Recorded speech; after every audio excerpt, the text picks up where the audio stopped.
Hi, this is Scott Garibay, and today let's talk about Dungeons and Dragons and Dungeons and Dragons Honor Among Thieves. All right, so I'm incredibly excited about this movie, and to me, there's one question with this film: is it going to do what it needs to do? What does it need to do? It needs to make Dungeons and Dragons a podium global IP. Podium, gold, silver, bronze. What is the gold, silver, bronze of intellectual properties right now today? The MCU, Star Wars, and the last one, I think the last one is a little bit up for debate. I think that previously it was very clearly Harry Potter, but now, I think number 3, there's a little bit of a, I'd love to say Star Trek, but who cares about Star Trek? And that thing's buried on Paramount Plus that nobody has. So I don't think that's the case either.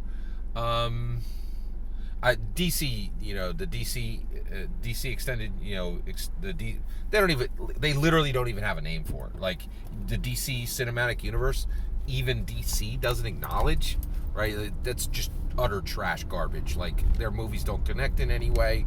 Nobody has any idea what the canon is. I think they're thinking about literally shelving the Flash movie, which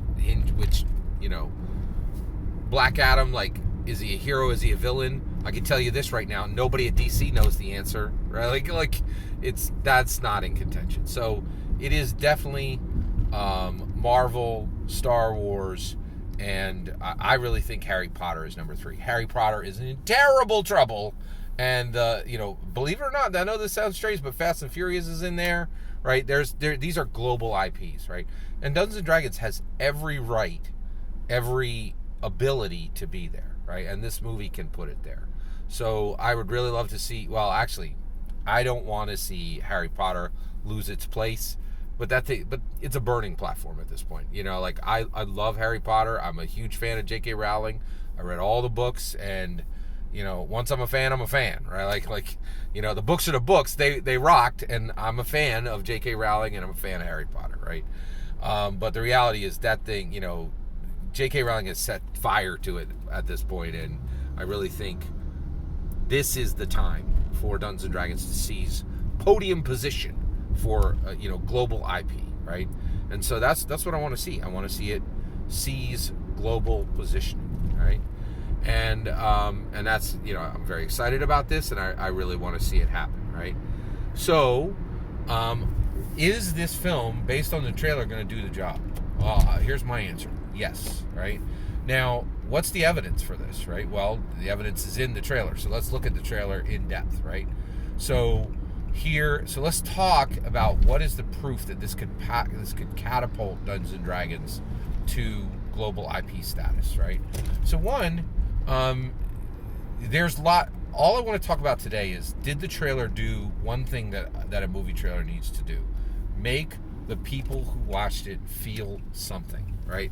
An emotion. Did it hit the target, right? Trailers need to get people excited. They need to make people feel something, right? And that could be any emotion. They could be excited, they could be sad, they could be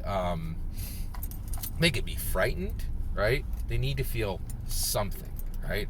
Well, if you look at that trailer, it did the job, right? It made me feel something. It also made my wife feel something. We both felt the same thing, which was an emotion called laughter. Like, we both laughed, right? And it was at the end, and it was Chris Pine, and the tiefling druid is like, so what do you do? And Chris Pine's character is like, I plan. And she's like, well, the plan's already made. And he's like, well, if the plan fails, then I make a new plan. And she's like, you make plans that fail? And it's clear that she's like, what are you doing here? Why do we even need you? And then Michelle Rodriguez's character says, she says, he also plays the lute, right?